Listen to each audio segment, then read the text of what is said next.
मलिकवाड येथे महादेव मंदिरात श्री मल्लिकार्जुन संस्थेकडून खिचडी व केळी वाटप उपक्रम. 15 वर्षाची अखंड परंपरा. मलिकवाड तालुका चिकोडी येथील प्राचीन महादेव मंदिरात श्री मल्लिकार्जुन संस्था यांच्या वतीनं गेली 15 वर्षे अखंडपणे खिचडी व केळी वाटप हा उपक्रम सातत्यानं राबवला जातोय.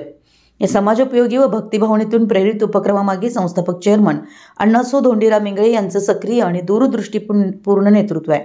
त्यांच्या प्रेरणेतून मंदिरात येणाऱ्या भाविकांना प्रसाद रूपानं खिचडी व केळी देण्याची परंपरा अखंड आहे.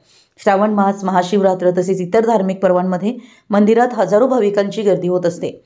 यावेळी संस्थेचे कार्यकर्ते स्वखर्चानं आणि सेवाभावानं हा प्रसाद वाटप उपक्रम राबवतात. यामुळे संस्थेला सामाजिक, धार्मिक व सेवाभावी योगदानासाठी मान्यता मिळते. ग्रामस्थ व भाविकांच्या मते हा उपक्रम भविष्यात अधिक व्यापक स्वरूपात राबवावा अशी अपेक्षा व्यक्त होतीये. या उपक्रमावेळी श्री मल्लिकार्जुन संस्थेचे जनरल मॅनेजर सागर संकपाळ, अक्षय इंगळे, अंकुश खोत, चंद्रकांत कुडचे, धनंजय पाटील, शंकर जाधव, राजू बाकळे, मल्लिकार्जुन माने, मिथुन देशपांडे, पांडुरंग ठोंबरे, राजू इंगळे, दिलावर नदाफ, मल्लू कुडचे, कृष्णा संकपाळ, बाळू इंगळे, विक्रम भिवशे तसेच मल्लिकार्जुन संस्थेचे सर्व कर्मचारी उपस्थित होते.